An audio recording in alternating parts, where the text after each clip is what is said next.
Hello everyone. तो जहाँ पर इसका लास्ट एपिसोड खत्म हुआ था उसी के आगे से इस एपिसोड की शुरुआत होती है और हम देखते हैं कि वो हेवनली स्पिरिट लिनफेंग पर अटैक कर देता है, जिसे देख दूसरी तरफ से लिनफेंग भी अटैक करता है, जिससे एक स्ट्रॉन्ग ऑरा रिलीज होती है और शाहू फैमिली के एंसेस्ट्रल स्पिरिट पीछे की ओर चले जाते हैं। वहीं ये सब देख एंसेस्टर शाहू काफी खुश होकर कहते हैं कि हेवनली स्पिरिट भी एक्शन ले रही है, इसका मतलब गॉड भी हमारी शाहू फैमिली की मदद कर रही है। वहीं दूसरी तरफ से उस हेवनली स्पिरिट को देख एल्डर जांग हैरान होकर कहते हैं कि इस लड़के ने तो हेवनली स्पिरिट तक को गुस्सा दिला दिया है, कहीं ऐसा तो नहीं कि ये लड़का एक फॉरेनर है। वहीं दूसरी ओर हम देखते हैं कि लिनफेंग और उस हेवनली स्पिरिट के अटैक्स आपस में टकराते हैं तो एक धमाका होता है और सब कुछ शांत हो जाता है, जिसके बाद वो हेवनली स्पिरिट गुस्से से लिनफेंग से कहती है कि जो भी मेरे माउंटेन और रिवर को डिस्टर्ब करेगा मैं उसे नहीं छोड़ूंगा, और ये कहते हुए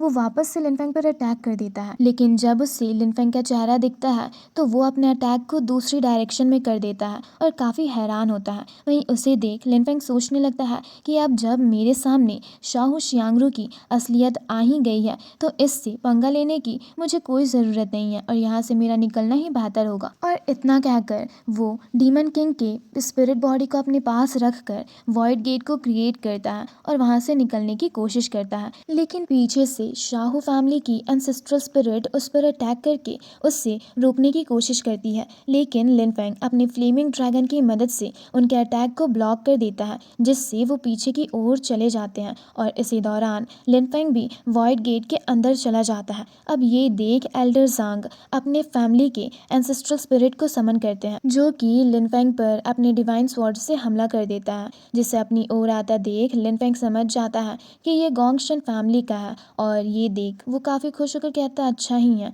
कि ये भी यहाँ पर आ गया। अब वो उसके अटैक से बचते हुए आगे बढ़ जाता है, लेकिन वो डिवाइन स्वॉर्ड उसके आगे जाकर वॉइड गेट को डिस्ट्रॉय करके वहां पर एक मैजिकल सर्कल क्रिएट करता है, जिसे देख लिनफेंग काफी हैरान होता है और उसके अंदर खींचा चला जाता है, जिसके बाद उसका वॉइड गेट पूरी तरह से डिस्ट्रॉय हो जाता है। ये देख एल्डर जांग के बंदों को समझ नहीं आ रहा होता कि लिनफेंग मारा गया या अब भी जिंदा है। वहीं दूसरी ओर शाहू फैमिली और गोंगसन फैमिली दोनों के एंसेस्ट्रल स्पिरिट और लोग सबके सब हेवनली स्पिरिट को ग्रीट करते हुए उनकी मदद करने के लिए थैंक्स कहते हैं, जिसके बाद वो वहां से डिसअपियर हो जाता है। तो गोंगसन फैमिली के एंसेस्ट्रल स्पिरिट शाहू फैमिली के एंसेस्ट्रल स्पिरिट से कहते हैं अगर वापस से उस लड़के ने मुसीबत खड़ी करने की कोशिश की तो हम दोनों मिलकर उसका सामना कर सकते हैं, जिसके लिए शाहू फैमिली की एंसेस्ट्रल स्पिरिट हाँ करती है, जिसके बाद गोंगशन फैमिली के एंसेस्ट्रल स्पिरिट अपने लोगों के साथ वहां से चला जाता है। वहीं शाहू फैमिली के एंसेस्ट्रल स्पिरिट भी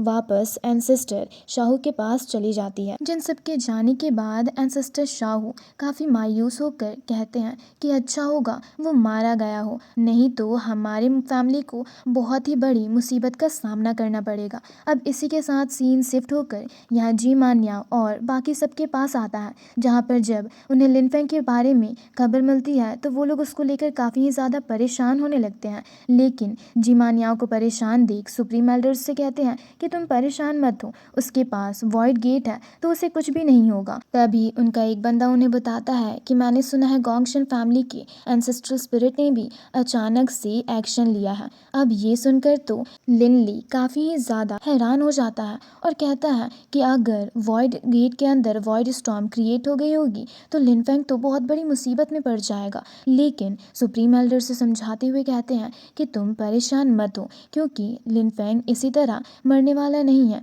इसलिए हमें उस पर भरोसा करके यहाँ से निकलना चाहिए और उसके आने का इंतजार करना चाहिए। अब उनकी बातों से सब लोग एग्री करते हैं और वहाँ से निकल जाते हैं। अब इसी के साथ सीन शिफ्ट होकर हॉरन और उसकी सिस्टर्स पर आती है, जो कि आपस में खेल रहे होते हैं और अपनी मॉम मैंग को जाकर गले लगा लेते हैं। तभी वहाँ पर हॉरन के ग्रैंडपा आते हैं, जो कि काफी परेशान होकर उन्हें बताते हैं कि गुफेंग को कुछ हो गया। ये सुनकर तो मैंग की आंखें खुली की खुली रह जाती है। तभी हॉरन अपने ग्रैंडपा से पूछता है आखिर उन्हें हुआ क्या है, जिस पर उसके ग्रैंडपा बताते हैं कि मैंने सुना है कि वो एंशिएंट गॉड कॉन्टिनेंट से यहाँ पर आया है और वो स्वॉर्ड किंग लिन शाओतियान का बेटा है, और साथ ही मैंने ये भी सुना है कि कल गोंगशन फैमिली और शाहू फैमिली दोनों के एंसेस्ट्रल स्पिरिट ने हाथ मिला लिया था और दोनों ने मिलकर लिनफेंग पर हमला किया है, तभी से वो गायब है। ये सुनकर मैंग काफ़ी परेशान होने लगती है और लिनफेंग के साथ बिताए हुए कुछ पलों को याद करके कहती है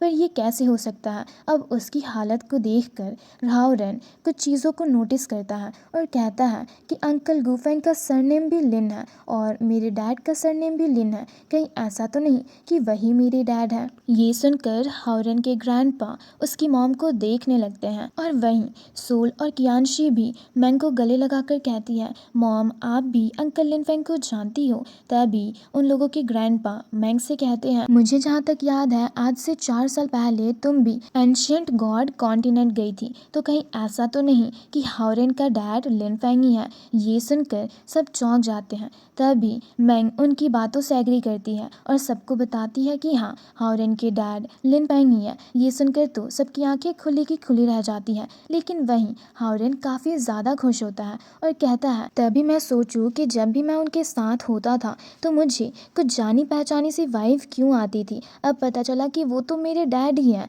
वहीं उनकी बातें सुनकर सोल और कियानशी रोते हुए मैंग से कहने लगती है पर हम तो आज तक उनसे नहीं मिले हैं। जिस पर मैंग उनसे माफ़ी मांगते हुए कहती है कि ये सब मेरी ही गलती है जो मैंने तुम्हें वक्त रहते नहीं बताया। अब इस पर वो लोग वापस से उससे कहती है अगर हम उन्हें वापस कभी नहीं देख पाए तो, और ये कहते हुए वो रोने लगती है। तो हाओरेन उन्हें शांत कराते हुए कहता है कि तुम लोग उदास मत हो क्योंकि वो मेरे डैड है और उन्हें कुछ नहीं होने वाला और हम दोनों ब्लड रिलेटेड भी हैं, तो मुझे फील हो रहा है कि वो बिल्कुल सेफ है। साथ ही उनके पास काफ़ी सारे ट्रिक्स हैं जिसके कारण ट्रू गॉड लेवल का कल्टीवेटर भी उन्हें खत्म नहीं कर सकता। अब उसकी बातों से उसके ग्रैंडपा भी एग्री करते हुए मैंग शोल कियानशी सबसे कहते हैं कि तुम लोग शांत हो जाओ और यहीं रहकर लिनफेंग का इंतज़ार करो क्योंकि हाओरेन की बातें बिल्कुल सही है। साथ ही मैं किसी को भेजकर उसके बारे में पता करता हूँ। ये सुनकर मैंग काफ़ी मायूस होकर सोचते हुए कहती है कि मैं उम्मीद करती हूँ तुम बिल्कुल ठीक होगे। अब इसी के साथ सीन शिफ्ट होकर एक जगह पर आता है और हम एक फ्लाइंग कैरेज को आगे बढ़ता हुआ देखते हैं जिसके अंदर हम 2 लड़कियों को देखते हैं जिनमें से एक अपनी यंग लेडी से कहती है कि हम लोग शिंगलुआन ट्राइब के टेरिटरी से 600 माइल्स दूर आ चुके हैं, इसलिए अब हम बिल्कुल सेफ हैं। और ये कहते हुए वो काफ़ी खुश हो रही होती है। वहीं उसकी यंग लेडी एक की को देखते हुए उससे कहती है कि हमें केयरलेस नहीं होना चाहिए क्योंकि अगर एक बार न्यूज़ लीक हो गई तो हमारे दुश्मन हमारे पास वापस आ जाएंगे। और इसी तरह वो लोग आपस में बातें कर ही रहे होती हैं कि तभी अचानक से उनका कैरेज रुक जाता है और उनमें से एक लड़की बाहर लिनफेंग को बेहोश पड़ा देख अपनी यंग लेडी को उसके बारे में बताती है और कहती है कि एक बंदा बेहोश हमारे रास्ते में पड़ा हुआ है। ये सुनकर उसकी यंग लेडी काफ़ी हैरान होती है और उसे जाकर उस बंदे यानी कि लिनफेंग को लेकर आने को कहती है, जिसे सुनकर वो लिनफेंग के पास जाकर उसे देख काफ़ी खुश होकर कहती है ये तो बहुत हैंडसम है। और ये कहने के बाद वो लिनफेंग का मुंह खोलकर उसे चेक करने लगती है और जैसे ही उसके नेक को टच करने वाली होती है शाओतियान बाहर आते हुए एक स्ट्रॉन्ग ऑरा रिलीज करता है जिसके कारण वो लड़की पीछे की ओर चली जाती है। ये देख उसके 2 गार्ड्स उसकी सेफ्टी के लिए उसके आगे जा खड़े होते हैं। वहीं दूसरी ओर से उनकी यंग लेडी शाओतियान को देख चौंक कर कहती है फेंग शाओतियान। दूसरी ओर शाओतियान उन लोगों से कहता है तुम लोग हो कौन और तुम्हें चाहिए क्या। अब उसके इतना कहते ही हमारा ये एपिसोड यहीं पर खत्म होता है। तो मैं उम्मीद करती हूँ आप लोगों को ये एक्सप्लेनेशन वीडियो पसंद आई होगी, तो हमारे चैनल को ज़रूर से सब्सक्राइब कर लेना। जल्दी ही मिलते हैं इसके एक और धमाकेदार एपिसोड के साथ। Thanks for watching.